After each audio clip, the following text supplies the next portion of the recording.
Listo. Esperen.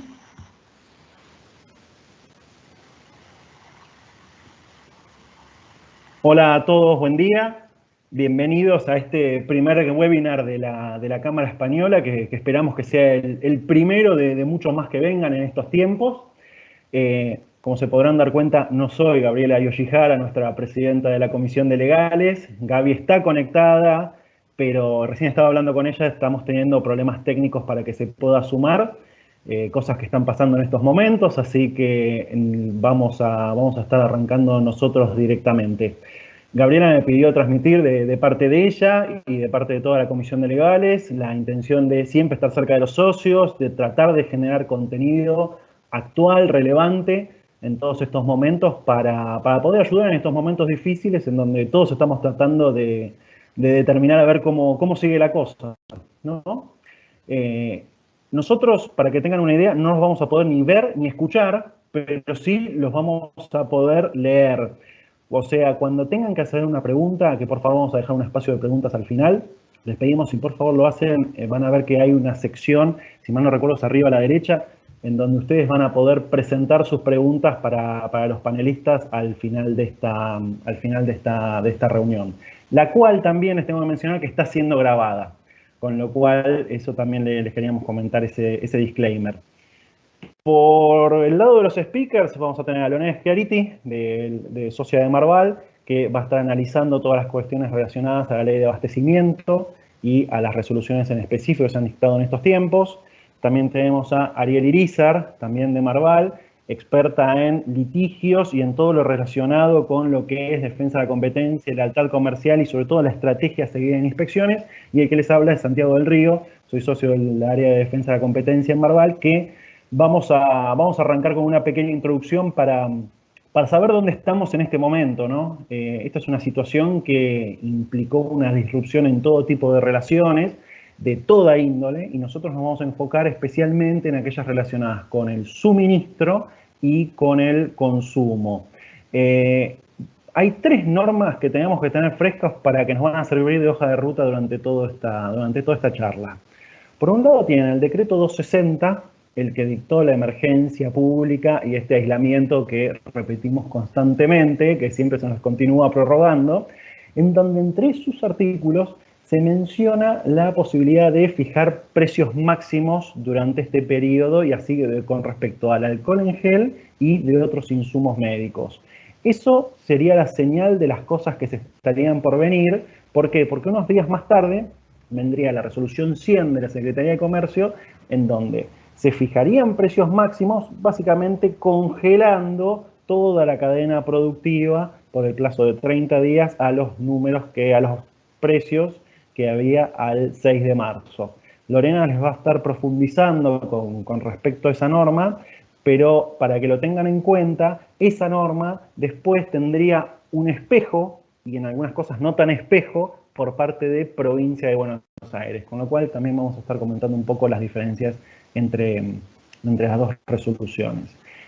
Después tendríamos el decreto 351-2020, en donde es uno de esos decretos que uno venía escuchando durante mucho tiempo, se hablaba de la delegación, de defensa de la competencia y demás, y lo que terminó siendo en realidad fue una delegación con respecto a la fiscalización sobre esta resolución 100, que esto genera también toda una serie de temas para ver si realmente los intendentes pueden llevar a cabo esta fiscalización y hasta dónde pueden realizarlo. Muchos de ustedes, hemos visto que hay muchos inscritos de empresas, puede ser que ya hayan estado teniendo estas inspecciones, así que Ariel les va a estar comentando también un poco cómo hemos visto la mecánica de estas inspecciones y algunas recomendaciones sobre cómo irlas tratando. Y toda esta normativa viene acompañada del accionar de defensa de la competencia.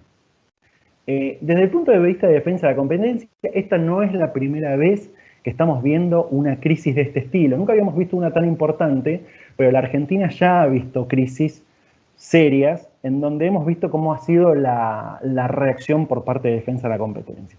Lo interesante acá es que vamos a poder ver cómo estuvo reaccionando el mundo y a ver si sus decisiones han sido similares a las que hemos tenido en la Argentina.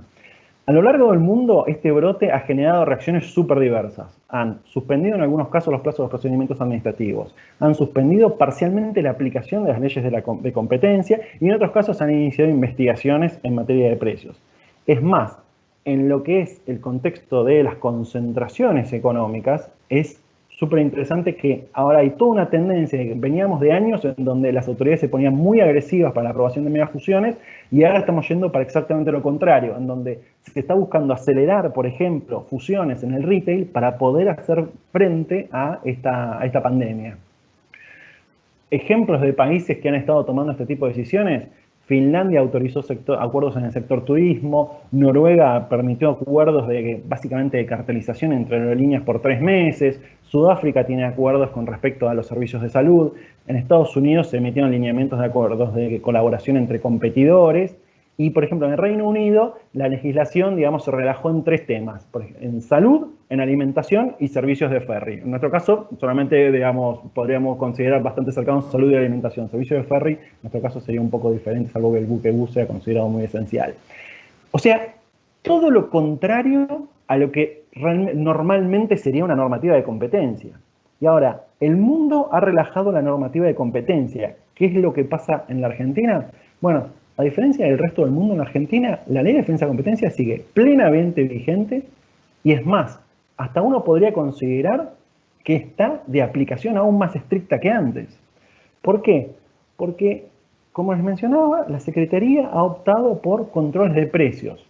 Pero a cambio de otros casos en donde el foco, digamos, en el pasado, el foco de las inspecciones era sobre grandes cadenas de comercialización, grandes superficies, plataformas digitales dominantes, en nuestro país, por este aislamiento que estamos teniendo, estamos viendo la aparición de un nuevo concepto de la posición dominante barrial. O sea, ya no es el supermercado, digamos, la superficie gigante o el supermercado o hipermercado que me genera algún tipo de tema, sino en realidad ya ahora se está mirando a un almacén que, al estar yo sujeto a ese almacén, me pueda subir los precios, me pueda abusar de esa posición dominante temporaria que lo empodera transitoriamente, digamos, a todo negocio de barrio. Entonces, esto cambia la ecuación que generalmente se usa para medir lo que es los abusos de posición dominante, y nos parece que es algo súper novedoso en la Argentina. Esto muestra cómo lo está encarando Secretaría de Comercio. Y de manera complementaria a estas investigaciones de mercado, de manera complementaria a todas estas regulaciones de precios, surgen de vuelta las investigaciones de mercado, que en la Argentina tienen una larga data. Piensen que hay 4 periodos que uno puede mencionar con respecto a las investigaciones de mercado. El primero es en la época de Moreno, secretario de Comercio. En ese caso, digamos, en ese momento, el caso más relevante fue el caso de Shell por la provisión de gasoil, en donde arrancó como una investigación de defensa de la competencia, en donde también se invocó la ley de abastecimiento, donde se consideró que había una negativa de venta, entrega, digamos, con respecto al gasoil. Piensen que ese fue un caso que se arrancó en el 2007 y que eventualmente terminaría en 2019 por prescripción, con lo cual no llegó realmente a ningún resultado concreto. En esa época las investigaciones de mercado se iniciaban pero no se terminaban, que es algo que también se vería en la siguiente etapa, cuando Augusto Costa fue secretario de Comercio entre el 2013 y el 2015, donde también hubo toda una serie de investigaciones de mercado sobre distintas industrias, sobre farmacéuticas, supermercados, en donde llegaban pedidos de información gigantes. Muchos de ustedes puede ser que los hayan sufrido, en donde te pedían información sobre costos, márgenes, volúmenes de producción, y en donde las empresas tenían realmente un problema para poder acompañarlo. ¿Por qué? Porque era información tan confidencial que si se llegaba a ser conocida, hasta se podía considerar casi como una colusión, como un cartel entre las diferentes empresas. Estas investigaciones nunca fueron terminadas y, digamos, un símbolo de esa época fue cuando las empresas farmacéuticas aumentaron precios sin consultar al Estado, y se inició una investigación de mercado para, digamos, determinar si esas empresas se habían coludido o no para llevar a cabo ese aumento de precios. Lo interesante es que en el transcurso de esa investigación, las empresas eventualmente llegaron a un acuerdo con el gobierno, aumentaron los precios conforme habían acordado y terminó, digamos, de esa investigación tampoco tuvo mayores resultados. En la época de Macri se iniciaron varias investigaciones de mercado, unas 15 aproximadamente, en donde tuvieron un montón de resultados diferentes. Pero lo más importante es que la gran mayoría fueron resueltas dentro del año, 2 años y demás. Tuvieron resultados muy variados. Algunas terminaron en ningún tipo de acusación ni recomendación. Otras terminaron con sugerencias sobre, por ejemplo, cambios o en la normativa o resoluciones con respecto a CNS. Digamos, en el sentido de intercambio de información confidencial, algún tipo de alineamiento para cámaras.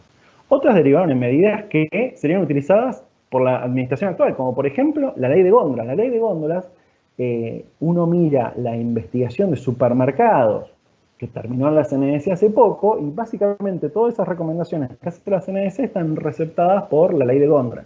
Y un punto importante para que todo el mundo recuerde, que siempre queremos recalcar, es que acuérdense que mientras está pasando todo esto de la emergencia, el plazo para la implementación de la ley de góndolas sigue corriendo. O sea, estamos a aproximadamente unos 80, 70 días de lo que tendría que ser la aplicación de la ley de góndolas, con lo cual va a ser interesante ver cómo van a ser, qué tipo de resoluciones van a salir en estos tiempos. Y otras de estas investigaciones terminaban en conductas anticompetitivas, en sanciones específicas y hasta, por ejemplo, en la venta de Prisma, que fue la operación de M&A más importante generada por una resolución de defensa de la competencia en la región, prácticamente. En la actualidad, todas estas de mercado parece estar volviendo. ¿Por qué? Porque el 30 de marzo, por medio de la resolución 103, la Secretaría de Comercio ordenó, con respecto al mercado de la carne vacuna, y la apertura de una investigación de mercado en este sector a la Comisión Nacional de Defensa. Hay dos cosas que son interesantes. Uno es que Rodrigo Luchinsky, cuando asumió en CMS hace 2, 3 meses, tuvo como uno de los primeros puntos generar lineamientos con respecto a investigaciones de mercado para empezar a estandarizar análisis, para que no haya resultados dispares, para que haya una metodología concreta. Con lo cual, digamos, fue bastante oportuno. ¿Por qué? Porque inmediatamente cuando vino esta crisis, digamos, van a poder empezar a aplicar esos protocolos. Y dos, con respecto a esta investigación de la carne, es interesante porque ya hubo una investigación sobre el mercado de la carne que terminó hace 2, 3 años, durante la época de Macri, en donde básicamente no se detectó ninguna irregularidad y se consideró que, para el consultor que llevó a cabo esta investigación, que era un mercado totalmente competitivo. Un puntito para que tengan en cuenta, Argentina ni siquiera es la única que tiene este tipo de investigación. Estados Unidos en este momento está también analizando una cartelización en este mercado, con lo cual van a ver que hay ciertas tendencias que son mundiales.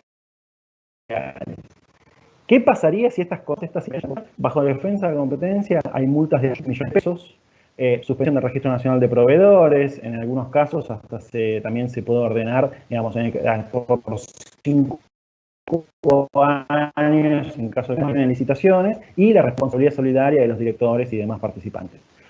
Y junto con todo esto de defensa de la competencia, entra también a jugar lealtad comercial. Que lealtad comercial, como recordarán, renació el año pasado con el decreto 274, digamos, le dio nuevos aires a toda la materia, donde básicamente se actualizó el régimen sancionatorio y se volvió una normativa mucho más agresiva, pero mucho más efectiva también para perseguir conductas. Y en el juego de lealtad comercial en estos casos es interesante porque en todas las normas que les van a estar mencionando, tanto Lorena como Ariel, tenés en algunos casos, por ejemplo, en la resolución 100, que es la de los precios máximos, las multas de abastecimiento y lealtad comercial. En la 102, que es la de la publicación de las listas de precios, tenés multas de abastecimiento y lealtad comercial. Pero, por ejemplo, en la 103, esta que recién le mencionaba, con respecto a la publicación, digamos, este régimen informativo de la carne, solamente tenés multas de lealtad comercial. Eso implica que, uno, la Secretaría está teniendo mucho foco en buscar medidas, digamos, sanciones graves para todas las empresas que incumplan, pero también están buscando procedimientos relativamente fáciles de comprobar. Digamos, esta resolución 102 que les estaba mencionando sobre los precios, la verdad es que es fácil de determinar si se está cumpliendo o no. Si ya hay una infección y no están publicadas la lista de precios, se aplica directamente la sanción. Con respecto a la presentación digamos, de este régimen informativo, es lo mismo. Se solicita la constancia de presentación. No se presentó, se puede imponer una sanción. Y eso te demuestra que, uno, estamos viendo un Estado que está buscando regular un montón de relaciones de suministro y de consumo, que está buscando herramientas efectivas como para evitar, digamos, que el transcurso del tiempo, como ha pasado antes, se coma la efectividad de la medida. Y lo que estamos viendo en todas las normas, y esto está aclarado en la resolución 109, es que a todo momento, cuando hagan un análisis con respecto a si su empresa, su cliente, puede tomar una cierta decisión, llamémoslo, un poco más aventurera con respecto a estas normas y demás, tengan en claro que la resolución 109 deja en claro que cualquier tipo de movimiento superfluo o una búsqueda de, por ejemplo, en lo que son los precios máximos, de generar una categoría un poquito diferente para escaparte de los precios máximos, todo eso es considerado, digamos, como que estaría infringiendo esta resolución 100. O sea, esto es para evitar lo que pasaba en su momento en precios cuidados, en donde si el producto X de 250 gramos estaba en precios cuidados, bueno, ahora saco el producto de 252 gramos y envase violeta. Bueno, todo ese tipo de accionar está contemplado por esta resolución 109, con lo cual tengan en claro que en todas estas decisiones van a tener en cuenta siempre lo que es, llamémoslo, la realidad económica del negocio. Si en la realidad económica del negocio están infringiendo el espíritu de estas normas, tengan mucho cuidado porque realmente se están poniendo en una situación con una contingencia importante. Ahora le paso la palabra a Lorena, que les va a estar comentando con respecto a las resoluciones específicas y su aplicación con respecto a la ley de abastecimiento. Bueno, muchas gracias, Santiago. Buenos días a todos, gracias por acompañarnos. Bueno, un poco como introducción y para repasar un poquito esta ley de abastecimiento que volvió a tener un rol muy protagónico después de, bueno, 4 años que no habíamos escuchado de ella. Me parece que es bueno repasar cómo es la estructura sancionatoria de la ley de abastecimiento, porque siempre tenemos en cuenta y ponemos el foco en el incumplimiento de las resoluciones que establecen precios máximos o cupos de abastecimiento, pero me parece que vale la pena tener en cuenta que, primero, la ley de abastecimiento no es una ley que se aplique solo en periodos de emergencia, es una norma de aplicación permanente y que tiene, además de esta delegación de facultades para que la Secretaría de Comercio emita resoluciones sobre distintos aspectos regulados en la ley de abastecimiento, tiene también una estructura sancionatoria per se. Describe conductas, lamentablemente en forma bastante ambigua, que pueden ser consideradas per se violatorias de la ley de abastecimiento. Como las normas de la ley de abastecimiento son bastante importantes y aparte la forma de aplicación de estas normas es bastante rápida y es difícil impugnar la aplicación de estas sanciones, más hoy que lamentablemente tenemos un solo poder del Estado funcionando, porque no, digamos, acceder a la justicia necesitamos habilitar la instancia, no tenemos el Congreso en sesiones, digamos, bueno, todo un paréntesis y un cuestionamiento acerca de cómo está funcionando hoy nuestro sistema republicano, pero más allá de eso, me parece importante repasar un poquito con ustedes cuáles son esas conductas que per se son una infracción a la ley de abastecimiento. Por ejemplo, elevar artificialmente los precios de forma que no refleje el incremento de los costos. La verdad que esto es como, va un poquito, es como contraintuitivo para para cualquier comerciante, cualquier compañía que tiene un fin de lucro. Con lo cual, lamentablemente, si bien se aplicó este inciso, no tenemos muy bien los parámetros de cuándo la autoridad considera que es una elevación artificial o injustificada de precios. Después, otra de las acciones que son sancionables per se bajo la ley de abastecimiento es acaparar mercaderías en stocks superiores a los necesarios. También, nuevamente, ¿quién determina que un stock es necesario o no? ¿No? ¿En qué momento? ¿En qué circunstancias? Dependerá de las circunstancias de cada compañía. Bueno, otra de los interrogantes que nos deja la ley de abastecimiento. Después, desviar el abastecimiento normal o discontinuar el abastecimiento en forma injustificada. No tener para la venta o escatimar o discontinuar determinados productos que están sujetos a precios máximos. Esos son un ejemplo de conductas que per se son sancionables bajo la ley de abastecimiento. Entonces, aún cuando un sujeto hoy se considere no alcanzado por la resolución 100, que vamos a conversar en un ratito, hay que tener en cuenta que por aplicación de la norma de la ley de abastecimiento podría llegar a estar incurriendo en un incumplimiento si entra en alguna de estas conductas. Después, otra novedad que es importante tener en cuenta es que la ley de abastecimiento tradicionalmente en su texto original excluía de su aplicación a las pymes. Hoy las MIPYMES están incluidas, así que no, y esto va un poco a lo que comentaba, al contexto que comentaba Santiago de el negocio de proximidad, digamos, justamente para poder ejercer ese control hacia los negocios de proximidad es que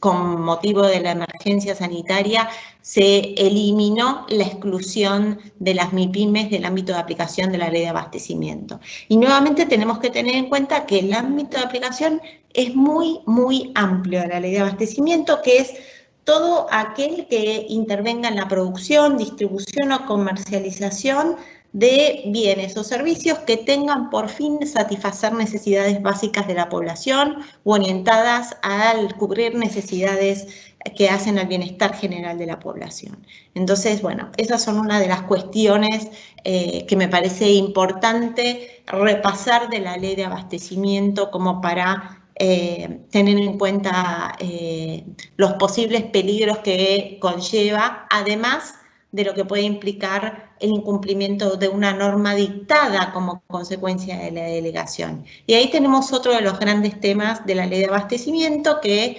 hace un poco a su constitucionalidad, ¿no? Esta posibilidad de que una ley delegue facultades tan amplias sin un plazo determinado, en un funcionario que no es el Poder Ejecutivo, sino que es la autoridad de aplicación, que en este momento es la Secretaría de Comercio Interior.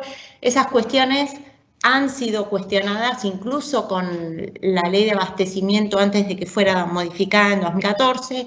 Lo cierto es que los jueces han, en nuestra experiencia, que hemos llevado muchos casos bajo la ley de abastecimiento, los jueces son remisos a declarar la inconstitucionalidad per se de la ley de abastecimiento.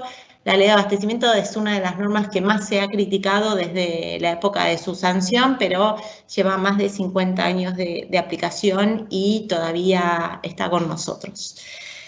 Y ahora, yendo un poquito a lo que es el uso que se hizo de esta potestad reglamentaria bajo la ley de abastecimiento, la estrella en esto es la resolución 100, que tuvo como objetivo establecer la retrocesión de los precios al 6 de marzo. Es decir, aquellos sujetos que estaban obligados a informar al CEPA sus precios tienen que volver a los precios que habían informado al 6 de marzo.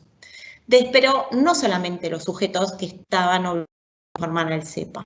La resolución 100 también se aplica a los distribuidores, productores y comercializadores que no estaban ante sujetos. Entonces, ahí, si estamos en ese rubro de compañías, de productoras, o comercializadoras o distribuidoras que no estaban obligadas a informar al CEPO, nosotros si llegamos a tener la mala suerte de tener una inspección o una denuncia por incumplimiento de la resolución 100, lo que tenemos que contar y ir preparando desde ahora es constancia de cuál era mi precio y pensar en cómo puedo yo demostrar cuál fue mi precio al 6 de marzo, que es la fecha a la que yo tengo que retrotraer precios. Ahí también hay un tema con la resolución 100, porque la resolución 100 abarca los artículos 1, 2 y 3, que son los que establecen la obligación de retrotraer los precios, abarcan un número de productos, pero después la resolución 100, el artículo 6 de la resolución 100 hace referencia a precios máximos de referencia. Y es otro listado que está publicado por provincia, que incluye una canasta básica de productos, más que nada vinculados a la alimentación, la limpieza y la higiene personal, que no, digamos, que son precios de referencia elaborados por la propia administración. Y esos precios de referencia elaborados por la propia administración son los que están publicados hoy en Internet y a los que pueden acceder los consumidores o cualquier sujeto que quiera hacer una denuncia por incumplimiento de la resolución 100. Digamos, el parámetro que hoy tienen los consumidores para ver si hay o no un incumplimiento de la resolución 100 es esta lista de precios máximos de referencia. Entonces, si yo soy un sujeto obligado bajo la resolución 100, si bien mi obligación es volver a mis precios del 6 de marzo, es probable que si esos precios que yo tenía el 6 de marzo eran superiores a los precios máximos de referencia, tenga algún tipo de inspección o me pidan o reciba algún tipo de denuncia y tenga que demostrar que si bien mi precio puede llegar a ser superior al precio máximo de referencia, responde a mi obligación de retrotraer mis precios al que era mi precio efectivo el 6 de marzo de 2020. Otra cuestión a tener en cuenta con la resolución 100 es que la resolución 100 no se limita a una obligación de precios máximos. También incluye una obligación y pone en cadena de sus destinatarios la obligación de incrementar la producción a la capacidad máxima instalada y también de asegurarse que exista abastecimiento y provisión. Con lo cual impone, digamos, dentro de los sujetos obligados, impone también una obligación de asegurar que los otros eslabones de la cadena, digamos, colaboren con lo que es el abastecimiento y la distribución normal de los productos. Así que, bueno, eso es un tema a tener en cuenta porque todos estamos mirando el tema precios, pero no estamos viendo que, bueno, la otra pata de la resolución 100 tiene que ver con regular la oferta, digamos, no solamente el precio, porque si uno regula solo el precio, lo más probable es que disminuya la oferta, sino que establece también una obligación de mantener la oferta en el nivel por lo menos que estaba al momento de su sanción, aunque lo que establece es la obligación de mantener y de llevar la producción al máximo de la capacidad instalada. Después tenemos en el ámbito provincial ya el decreto 177 de la provincia de Buenos Aires, que tiene, digamos, incluye un grupo de productos idéntico al de la resolución 100. De hecho, el decreto 177 de la provincia de Buenos Aires se remite a la resolución 100 en esta materia, pero tiene algunas diferencias y ahí también hay algunas cuestiones cuestionables vinculadas a su constitucionalidad, porque la ley de abastecimiento establece que los gobernadores provinciales podrán establecer precios máximos si el Poder Ejecutivo no los sancionó. Acá, cuando se dictó el decreto 177, el Poder Ejecutivo Nacional ya había sacado una resolución sobre precios máximos, e incluso la había sacado con un ámbito temporal, con una vigencia temporal de 30 días, que ahora se prorrogó por 30 días más,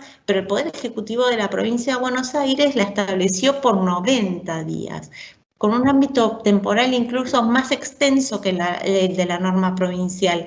Y ahí también hay, digamos, algún lugar para algún tipo de cuestionamiento a lo que hace la necesidad de la constitucionalidad del dictado de esta norma con esta amplitud temporal. Y también la verdad que es cuestionable si era necesario dictar esta resolución, porque lo cierto es que ya la resolución 100 establecía los precios máximos de referencia identificando por región y por provincia. Entonces, digamos, establecer esta obligación a nivel provincial, digamos, además en un modo más gravoso, porque lo cierto es que este decreto 177 no solo establece la obligación de retrotraer los precios al 6 de marzo, sino que establece a las empresas alcanzadas por sus disposiciones la obligación de informar semanalmente su nivel de precios, su nivel de producción y su nivel de aprovisionamiento. Y eso es una cuestión, digamos, que por lo que vemos de nuestros clientes, muchas compañías no lo están teniendo en cuenta. Hubo en su momento también, por lo que sabemos, algunas iniciativas de tratar de lograr que se homogeneice la legislación en esta materia solamente y se aplique en todos lados la legislación nacional y que no empiece cada provincia a sacar su propia norma, menos aún estableciendo una obligación de reporte semanal en épocas en las que, digamos, aun cuando se trate de actividades esenciales y que están exceptuadas del aislamiento, la verdad es que todas las operaciones de las compañías hoy están un poco más complicadas. Entonces, tener que estar dedicando recursos a este tipo de presentar este tipo de información en forma semanal a una autoridad provincial y con la posibilidad de que esto se reproduzca por 24 provincias, parece como un poco un dispendio de recursos burocráticos en algo que hoy no parece tan esencial. Más que la resolución, el decreto 177 está un régimen también que permite a cada uno de los destinatarios de esta norma hacer denuncias o incluso exculparse de responsabilidad si, por ejemplo, tuvo que subir los precios porque uno de los integrantes de su cadena de producción los elevó. Entonces, ahí también el decreto 177 prevé también un sistema un poco más gravoso porque pone responsabilidad también de alguna forma sobre toda la cadena de producción, que no está redactada en esos términos la resolución 100. Entonces, hay que tener en cuenta este decreto 177. Tiene diferencias sutiles con la resolución 100, pero que lo hacen bastante más gravoso y bastante más amplio en su aplicación. Y es una cuestión que también había pasado desapercibida en esta resolución, en este decreto 177, es que también establecía la posibilidad de que los municipios colaboren con las autoridades provinciales en su cumplimiento. Esta cuestión, a su vez, después se vio reforzada por el decreto 351, que específicamente convocó a los intendentes municipales a colaborar con la Nación en el control del cumplimiento de la resolución 100. Y en esto hay que tener en cuenta una gran diferencia. Municipios pueden colaborar con la Nación en el control del cumplimiento de la resolución 100. Y las gobernadoras y gobernadores y el jefe de gobierno de la Ciudad de Buenos Aires están convocados por este decreto 351 para controlar y juzgar, incluso, no solamente como los intendentes que solo pueden controlar, sino que pueden controlar y juzgar los incumplimientos a las normas sobre control de precios que afecten solamente el comercio local. Eso es una cuestión que está prevista en la ley de abastecimiento, no está prevista con tanta claridad, tampoco está previsto que los intendentes municipales puedan controlar incluso, aunque sea solamente en el control de las infracciones, pero es algo que habilitó el decreto 351, que lo tenemos que tener en cuenta, que entendemos margen para hacer cuestionamientos, pero bueno, de todas formas lo que hay que tener en cuenta es que cuestionar una vez que se aplica una sanción bajo la ley de abastecimiento, su cuestionamiento no es fácil y menos es fácil en estos tiempos en los que todavía existe feria en el Poder Judicial, ¿no?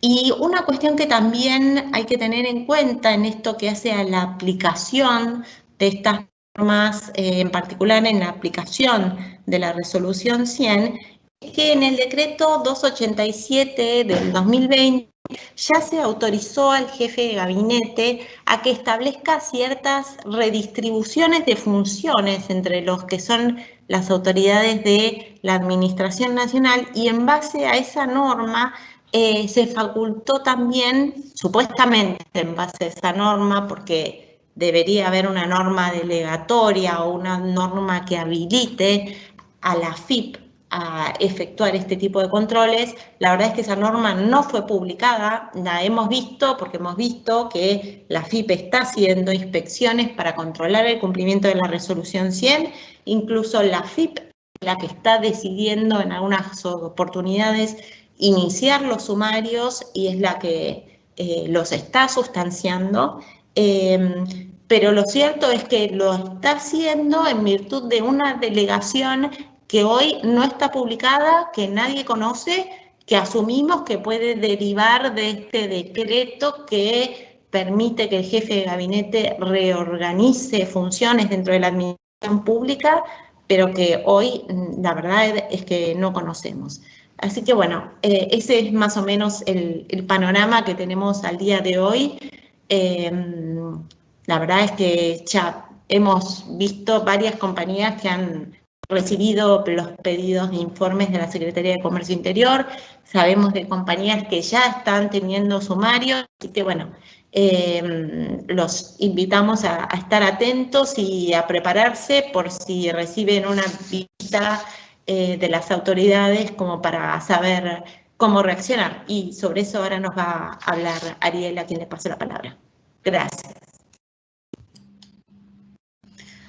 Bueno, buenos días a todos. Yo voy a hablar especialmente de, en primer lugar, de los regímenes sancionatorios que estuvieron mencionando Lorena y Santiago, después del procedimiento y finalmente de lo que está pasando con las inspecciones. Empezando por las sanciones, los regímenes aplicables establecen que se pueden aplicar dos tipos, o sea, sanciones de dos normas, de la Ley de Abastecimiento y del Decreto 274 de lealtad comercial. Entonces es bueno recordar cuáles son las sanciones que establece cada una de esas normas.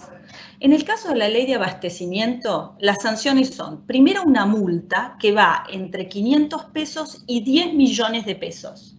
Pero tengan en cuenta que ese tope máximo de 10 millones de pesos puede incrementarse hasta el triple de la ganancia ilegal obtenida. La segunda sanción es la clausura por hasta 90 días.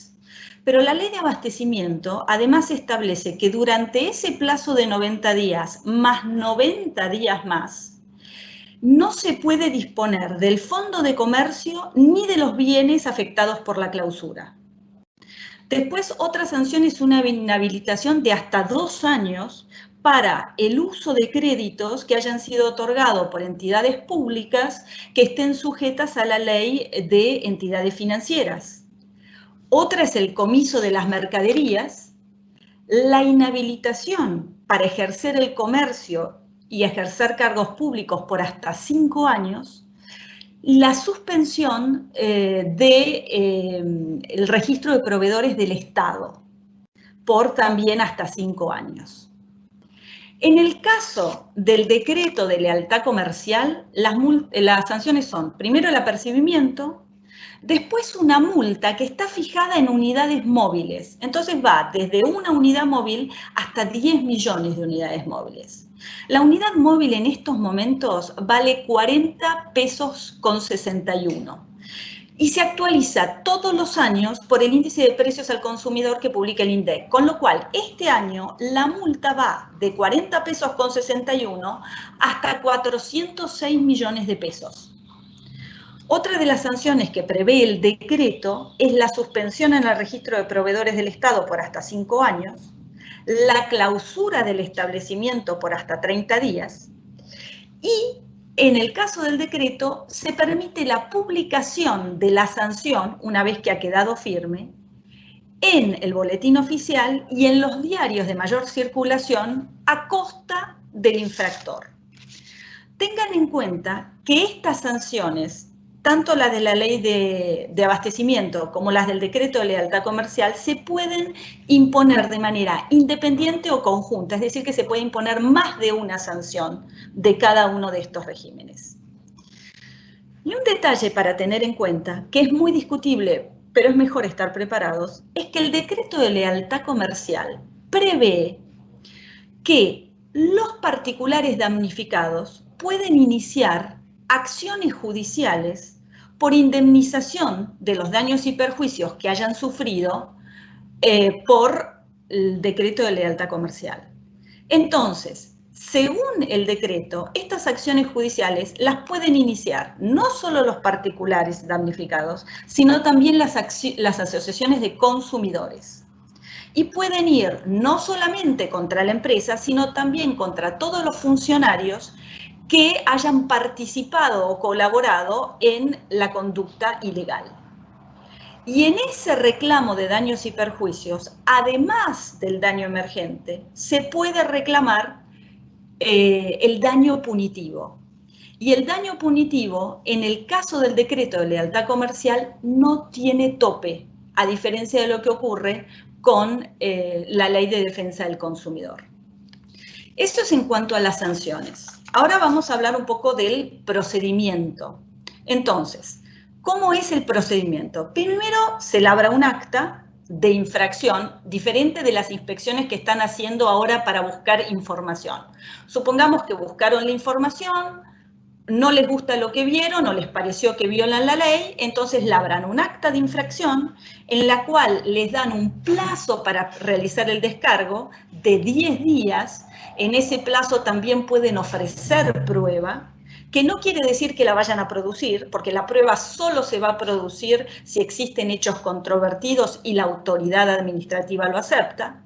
Y finalmente se dicta una resolución sancionatoria o no. Supongamos que se aplica una sanción. Entonces, el planteo es, bueno, una sanción, no es lo mismo una sanción por la ley de abastecimiento que una sanción por el decreto de lealtad comercial. ¿Por qué? Porque los regímenes no son iguales. Y ahora lo que vamos a ver son las diferencias más importantes. En primer lugar, la ley de abastecimiento aplica supletoriamente la ley de procedimientos administrativos. En cambio, el decreto de lealtad comercial aplica supletoriamente el Código Procesal Civil y Comercial de la Nación. Después, ¿las sanciones son apelables? Sí, en ambos regímenes las sanciones son apelables, pero se apelan ante fueros distintos. En el caso de la ley de abastecimiento, se apela ante la Cámara Nacional de Apelaciones en lo contencioso administrativo o ante las cámaras federales del interior del país. En cambio, en el decreto de lealtad comercial se apela ante la Cámara Nacional de Apelaciones en lo federal civil y comercial. Tengan presente que existe en la ley una sala especializada que todavía no se creó, que es la que debería resolver los temas de defensa de la competencia y lealtad comercial.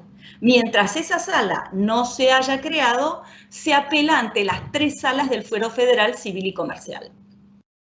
El plazo para apelar es el mismo, 10 días hábiles en los 2 casos, pero el efecto de la apelación es diferente. Para apelar, en el caso de la ley de abastecimiento, si me impusieron una multa, yo tengo que pagar la multa para que me concedan la apelación. Es decir, que funciona el sistema solve et repete. En cambio, en el decreto de lealtad comercial, la apelación es suspensiva, suspende el efecto de las sanciones, pero con una salvedad. En el caso de la multa, si yo apelo dentro de los 10 días, perdón, si yo pago la multa dentro de los 10 días que tengo para apelar, me reducen el monto de la multa en un 50%. Pero si yo pago el 50% de la multa y después apelo, pierdo esa reducción. Ese es, a grandes rasgos, las diferencias más importantes que tienen los dos procedimientos. Ahora vamos a hablar específicamente de las inspecciones.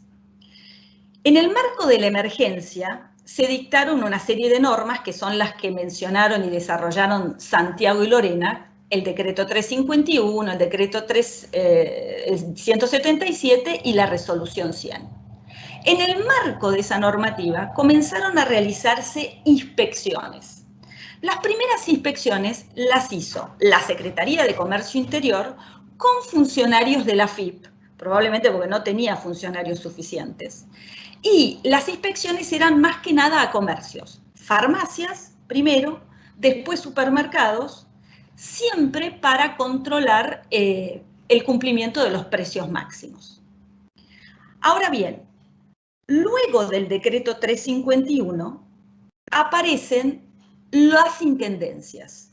Entonces, los intendentes comienzan a realizar sus propias inspecciones dentro de su territorio, pero no ya a los comercios, sino que van a las plantas de las empresas que están instaladas en su territorio.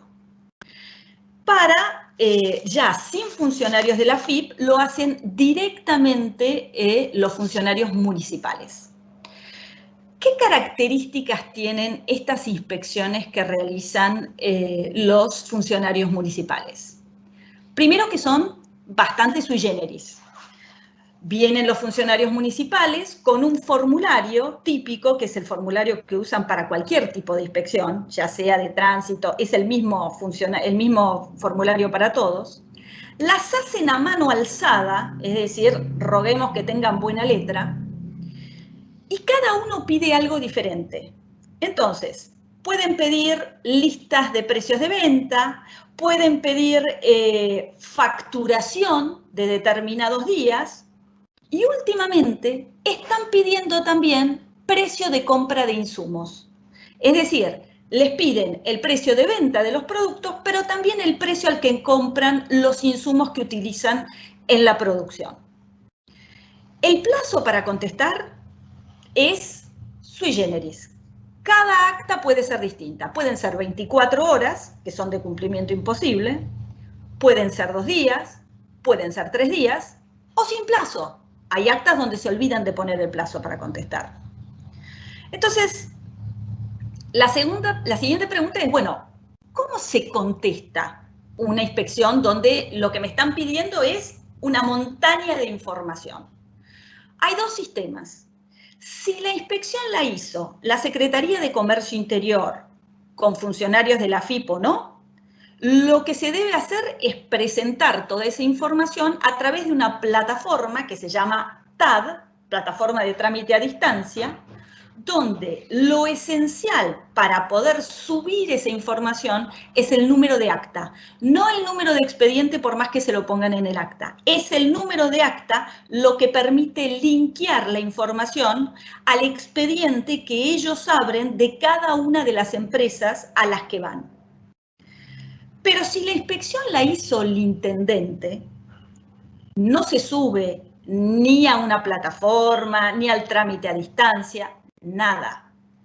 Se sube a un Gmail que la intendencia crea específicamente para esto, porque no tiene otra forma, donde supuestamente junta la información que después le va a enviar a la Secretaría de Comercio Interior. Entonces, en base a todo esto, ¿cuáles son los tips que podemos recomendar frente a una inspección?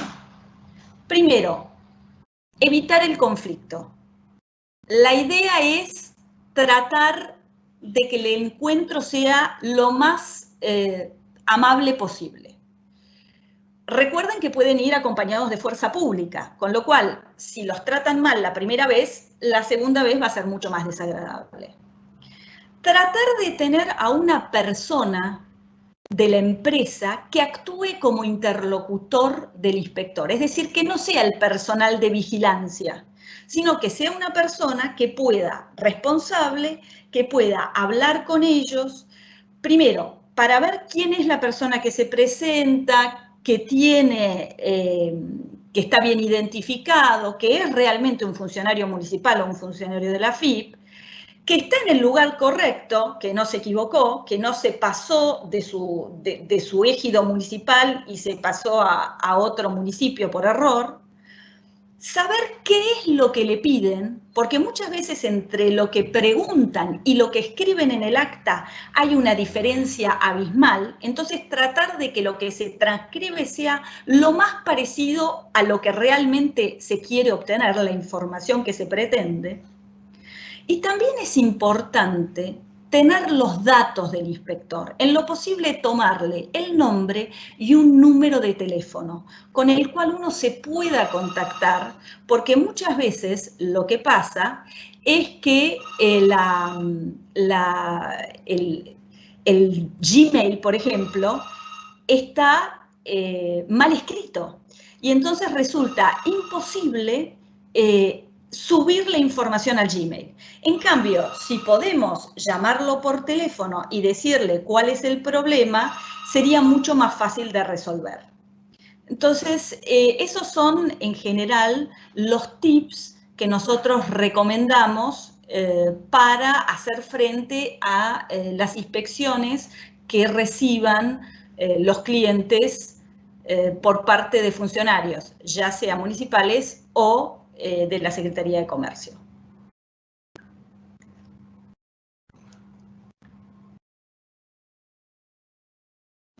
No sé si alguien tiene preguntas. Ahora vamos a estar pasando las preguntas que seguimos recibiendo. Muy bien. Les voy leyendo las preguntas. La primera, ¿La podemos creo publicar? que... A medida que la publicamos. Tiene que ver con si la suspensión de plazos administrativos suspende el plazo para reglamentar la ley de góndolas. La verdad, no sé cómo lo ves vos, Santiago. Yo creo que la suspensión de plazos tiene que ver con los procedimientos administrativos. No sé, no estoy muy segura de que podamos decir que entramos ahí.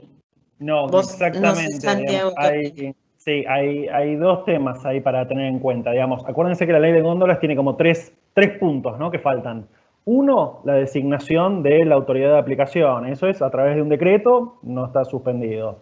Dos, digamos, la preparación de las categorías, que eso saldría como una resolución por parte de la autoridad de aplicación, que de vuelta no es un procedimiento administrativo ongoing ni nada por el estilo, en definitiva no hay nada que los detenga para emitirlo.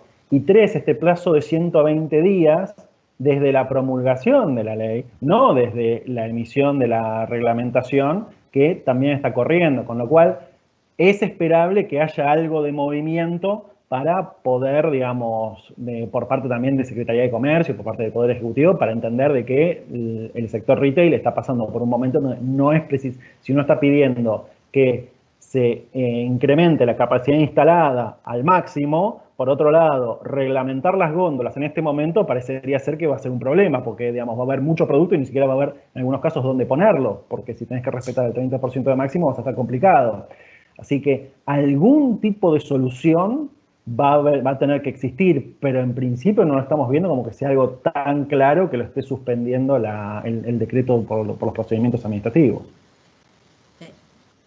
Vamos a la siguiente pregunta, tiene que ver con la obligación de incrementar la producción hasta la máxima capacidad instalada en el caso de alimentos. ¿Supone eso vender en el mercado interno y una restricción a exportaciones o se puede seguir exportando normalmente siempre que se abastezca el mercado interno? La verdad es que no hay una restricción para exportar y mientras se siga, digamos, también depende de determinados productos, ¿no? Hay de productos que son más críticos que otros. Tenemos clientes que nos han dicho, a mí desde que se decretó la cuarentena se me incrementó la demanda en un 200%, entonces siempre estoy en situación de no poder abastecer toda la demanda del mercado interno que tengo. Bueno, ese es un producto, se trata de un producto bastante especial y bastante crítico. Una empresa en esa situación que está exportando, me parece que probablemente tenga que el día de mañana, si recibe una denuncia o un cuestionamiento de la Secretaría, tenga que dar algún tipo de explicación. Ahora, si son productos que, digamos, con la demanda, con la producción actual, puedo cubrir la demanda local y a su vez tengo un sobrante para exportar, bueno, creo que desde ese punto no habría inconveniente. No sé si el resto, Santiago y Ariel, tienen la misma opinión. No, totalmente de acuerdo. Totalmente de acuerdo. Después la pregunta siguiente es si el fabricante es responsable jurídicamente por el aumento de precios que realiza un vendedor final. Ejemplo, el supermercado. Ahí no sé si Ariel y Santiago... Ahí lo que deberíamos pensar es, en realidad, no, el fabricante no es responsable en la medida que no haya incrementado el precio de los insumos o de los productos que vende el supermercado. Si el productor se mantuvo cumplió con los precios máximos, que el supermercado aumente los precios es responsabilidad del supermercado y en último caso podría denunciarlo por incumplimiento. Pero sí, ahí sí, totalmente de acuerdo. Ahí hay que tener mucho cuidado también con todo lo que es la injerencia del productor sobre el precio final en supermercado, y ahí empiezan a jugar todas las normas de defensa de la competencia con respecto a fijación de precios recomendados, mínimos, máximos. Así que hay que tener mucho cuidado. Acá, como dice Ariel, lo importante es a qué precio le vendió la industria al supermercado. Y en un mundo ideal, la injerencia con respecto al precio en el retailer final no tendría que ser algo, digamos, no tendría que estar impuesta de esa manera. Pero, digamos, hay que tener mucho cuidado con también diferenciar las cosas, no solamente en el marco de la pandemia, sino también en el marco del día a día, porque ahí ya te aplican normas de defensa de la competencia general. La pregunta siguiente es, ¿son solo los productos y marcas publicados en la página los que tienen precios máximos? ¿Al resto de los productos no se aplica? Mi criterio, la verdad, es que debo decir que la resolución 100 no es muy clara. No es muy clara cómo se armonizan los primeros 3 artículos, los primeros 4 artículos, diría yo, de la resolución 100 con el artículo 6, que es el que prevé el tema de los precios de referencia. Pero de todas formas, yo creo que siempre está limitado a los productos incluidos en el anexo 1 de la resolución 100. No sé si Santiago y Ariel están de acuerdo. Totalmente de acuerdo, es lo más omnicomprensivo posible. Después tenemos otra pregunta que es, en relación con la ley de abastecimiento y la resolución 100, si tuviera que dejar de suministrar producto en comercio debido a cuestiones comerciales, alta deuda acumulada, ¿hay algún parámetro de cómo documentarlo para no caer en un incumplimiento? No sé, Ariel, si querés, o Santiago. Eso está previsto en el decreto de lealtad comercial, es decir, una de las razones por las cuales se puede dejar de vender a un cliente es por razones comerciales, con justificativos comerciales, como por ejemplo una deuda alta. Sí, hay que justificarlo, con lo cual deberían hacer certificaciones contables del estado de deuda, de los reclamos que han hecho para el pago, de que le avisaron que si no se ponía al día iban a dejar de suministrarle, y todo eso es preconstitución de prueba para el día de mañana. Eso es lo que habría que hacer, sí. Bueno, la próxima pregunta. Una consulta. Los considerandos de la resolución 100 establecen que se han verificado aumentos generalizados en el precio de productos que resultan irrazonables y no se corresponden con las estructuras de costos de producción. La consulta es si es posible que una sociedad aumente el precio de sus productos alcanzados por la resolución 100 en caso de verificarse una modificación de la estructura de costos. ¿Qué sucede con aquellos productos cuyo precio de mercado en dólares ante una devaluación, tales como aceites, arroces, etcétera? Muchas gracias. No sé si Ariel y Santiago tienen alguna respuesta a esta consulta. Sí, ahí, digamos, justo, digamos, no necesariamente por la devaluación, pero justo, digamos, estamos viendo algunos temas en donde empiezan a existir los reclamos de productor a productor, en el sentido de no de productor a retailer, sino de productor de materia prima a otro productor que después va a ir a la góndola, en donde el productor primario está aumentando de manera muy fuerte, casi forzando al productor secundario y de manera indirecta al supermercado a aumentar. Ahí lo que se está explorando son los planteos a nivel Secretaría de Comercio y a nivel Provincia de Buenos Aires, en donde básicamente se deje constancia que, uno, se están haciendo estos, no quiero decir abuso de posición dominante, pero digamos, estos excesos en los aumentos, y la imposibilidad casi de mantener el precio si se aumentase si se aceptase dicho aumento, con lo cual se está buscando la intervención de Secretaría de Comercio para parar esos intentos de aumentos que se están viendo. Y ojo, en el caso que recién estaban mencionando, estaban hablando de devaluación, pero hay muchos casos en donde ni siquiera es por devaluación, sino son industrias que dicen, yo quiero aumentar y punto. Digamos, y si no te gusta, te quedaste sin producto y no podés ni siquiera cumplir. Y ahí también hay que sopesarlo con respecto a esta obligación que yo tengo de estar a full con la capacidad instalada. ¿Cómo puedo estar a capacidad instalada a full si por otro lado puedo llegar a tener un quiebre de suministro? Así que parecería ser que esa es la próxima, digamos, la próxima tanda de peleas que se están viniendo.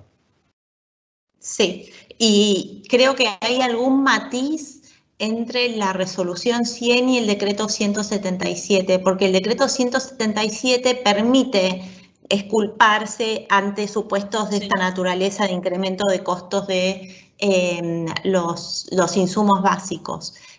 No así en la resolución 100. Sí, el decreto 177 lo permite, lo que dice es que hay que avisarlo con anticipación. Que no se sabe cuánto es. Así que si ese es el caso, nuestra recomendación es avisarlo lo antes posible, porque pide un cierto plazo. No puede ser posterior, digamos. Ah, no, aumenté porque me aumentaron. No, tengo que ir al gobierno de la provincia y decirle, me va a pasar esto, me está pasando esto, me están aumentando los insumos. Eso también está relacionado con que el 177 tiene una mejor identificación de a quienes están, digamos, a quienes está aplicando todas estas restricciones de precio máximo sobre toda la cadena. En la 100 es un poquito más general, mientras que en la 177 hay un artículo en donde se especifican los players involucrados y da un poco más de seguridad sobre ese tipo de planteo. Después tenemos otra pregunta de Julio Fonruch. En este escenario informativo de la resolución de la 177-2020, que me imagino que es el decreto, me recuerda a la resolución 29 de 2014 de Augusto Costa, que instrumentó para el control de precios, y también se metió la FIP. Veo idéntico defecto en materia sancionatoria a la incurrida por la resolución 100 en la actualidad. ¿Cuál piensan aplicarían en caso de sumario? ¿La ley de abastecimiento o el decreto 274? También veo idéntico defecto de cómo han ampliado el marco de la relación de consumo, integrando toda la cadena de producción. ¿Cómo ven este aspecto? ¿Cómo se habría ampliado el control? Santi, Ariel. A ver, respecto de qué sanciones aplicarían, todavía no sabemos. Yo supongo que irían por el decreto de lealtad comercial, primero, porque es más fácil de aplicar y menos conflictivo que la ley de abastecimiento, que automáticamente genera un planteo de inconstitucionalidad. Por más que pasaron 40 años y sigue acá, siempre se le plantea la inconstitucionalidad a la ley de abastecimiento y siempre sobrevive. En cambio, con el decreto 274 no existe tanto resquemor. Yo creo que empezarían aplicando las del decreto, pero no lo sé, hay que ver en el caso particular y qué van a elegir aplicar primero. Sí, yo al menos no tuve la oportunidad de ver ninguna sanción aplicada todavía. Sí vi digamos, las aperturas de sumario, y en las aperturas de sumario tampoco identifican cuál es la norma en la cual están enmarcando el procedimiento. Lo que invocan es un incumplimiento de la resolución 100 y dan un plazo de 10 días para efectuar el descargo. Y como el plazo de 10 días es igual bajo la bajo el decreto de lealtad comercial que bajo la ley de abastecimiento, tampoco, por lo menos hasta ahora, tampoco tenemos mucha pauta de cuál va a ser el procedimiento que efectivamente se va a aplicar. Sí, un comentario con respecto a la referencia a la 29 del 2014, digamos, a todos estos pedidos de información que hacía Costa. Tiene que ver también un poco con una palabra que usó Ariel, que es la elección. Recuerden que lo que pasó en el 2014 fue que pidieron tantos datos, pero tanta información, que al final terminaron, en cierta manera, completamente empachados. No sabían qué hacer, no había forma de procesar toda esa información.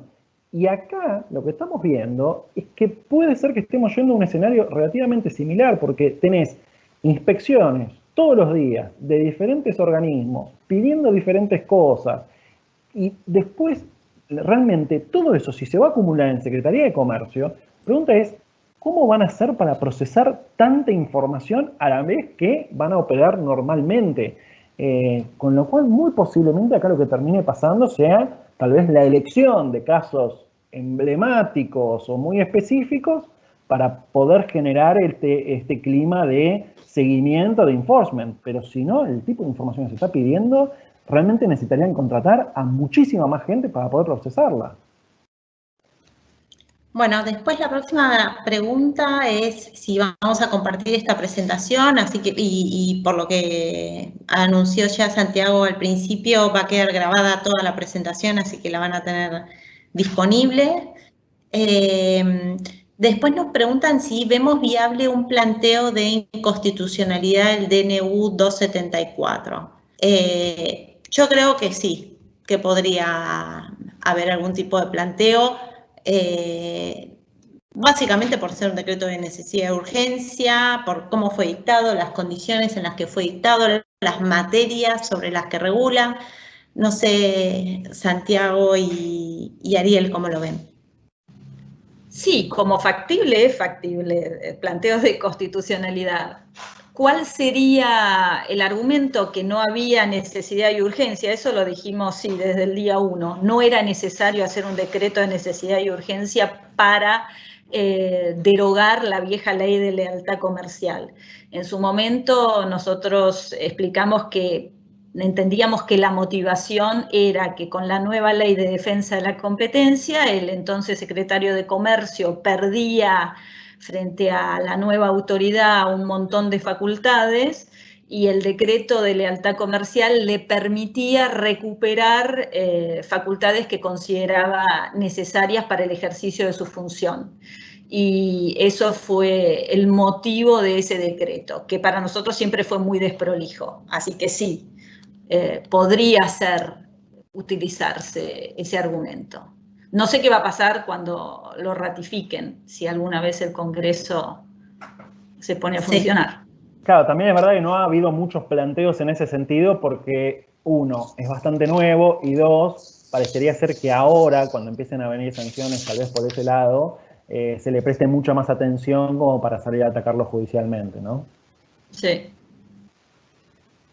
La pregunta siguiente es si sabemos si las empresas productoras están cumpliendo el deber de información del artículo 5 del decreto 177. Por lo que yo sé, viendo que hubo una presentación a nivel sectorial pidiendo la suspensión de esa obligación de informar.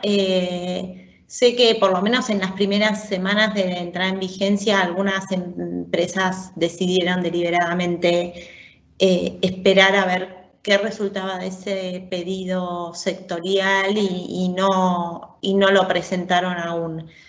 Hoy, cómo está evolucionando el tema, no sé, yo por lo menos, no sé si Ariel o Santiago tienen otra información. No, la verdad que no. No. Y después tenemos nuestra última pregunta, que es si es factible realizar acuerdos comerciales particulares, por ejemplo con supermercados, bajando bonificaciones o descuentos comerciales o dejar de pagarles servicios publicitarios mientras no se aumente el precio final al consumidor y se cumple el precio máximo de la resolución 100. Esto como medida para paliar el efecto de la norma sobre el productor. Esta es, la última es jugada, ¿no? Porque es verdad que el precio al consumidor final no le cambia, es verdad que el supermercado está cumpliendo con el precio máximo, pero la verdad es que cuando te venga una inspección y te vea los números y compare cómo era la realidad económica de la venta esta en forma, digamos, al 6 de marzo versus a lo que es hoy, si le bajaste descuentos o si le dejaste de suministrar algún tipo de servicio o demás, realmente hay un cambio en la contraprestación y la verdad están abriendo un flanco para que les vengan a pegar. Es verdad que después se podría buscar algún tipo de argumento con respecto a la falta de perjuicio a los consumidores, que se respetaron las listas y demás, pero se compraron un tema, se compraron un problema y estos expedientes cuando se abren, uno realmente no tiene muy en claro cuándo se cierran. Así que ese tipo de decisiones hay que tomarlo con mucho cuidado. No sé cómo lo ven Ariel y Lore. Tengan en cuenta otra cosa, y es que ese tipo de acuerdos puede ocurrir que los supermercados se quejen ante la Secretaría de Comercio diciendo que los productores están reduciendo los descuentos como para poder seguir aumentando el precio del producto y que sean los supermercados los que tengan que mantener el precio máximo. Con lo cual podría ocurrir que la Secretaría de Comercio le pregunte a los productores si están haciendo eso o que reciban una instrucción de no tocar los descuentos, por ejemplo. Sí, y lo cierto es que la Secretaría de Comercio ve, en general lo que trata de ver el último precio facturado a determinado cliente y digamos, el último precio antes del 6 de marzo y después lo compara con el precio actual. Con lo cual, digamos, va a ser difícil en el descargo del productor invocar o demostrar que el precio final al consumidor terminó siendo el mismo. Sí, y además decían Santiago y Ariel, me parece que comprarse. Lo que busca la Secretaría es que no se mueva el panorama, es decir, que todo quede igual, no innoven. Esa es la palabra final. Dejen las cosas como están. Una metáfora que siempre nos gusta usar en estos temas, porque es lo que estamos viendo, digamos, cuando van las inspecciones a un almacén chico, cuando van las inspecciones tal vez a un supermercado mediano y demás, es que en muchos casos lo que estamos viendo es el pase de la pelota de rugby, o sea, continuamente todos le están tirando la pelota para alguien para atrás. Ojo con que cuando esté pasando eso, si van a un supermercado, van a un almacén y demás, ven un precio que excede el precio máximo, que ustedes no estén en un lugar en donde ustedes también estaban incumpliendo, porque entendían que después en la cadena estaban cumpliendo, así que no hay problema, y ustedes se terminan comprando el problema, porque a medida que va para atrás, en algún momento corta la cadena de responsabilidades. Entonces, mucho cuidado en poder demostrar que en su parte de la cadena respetaron, porque, de vuelta, lo escucharon de nosotros tres, se están comprando una contingencia, se están comprando un expediente que tal vez el día de mañana lo ganen, pero en el medio les va a costar bastante. Así que creo que no tenemos más preguntas. De vuelta les queremos agradecer a todos de parte de la Cámara, de parte de Marval. La verdad, un placer haber estado con ustedes. Esperemos que este sea el primero de varios webinars de la Cámara Española. Y bueno, muchísimas gracias. Cualquier cosa, estamos todos a disponibilidad para cualquier duda o consulta. Muchas gracias. Gracias, saludos. Hasta luego.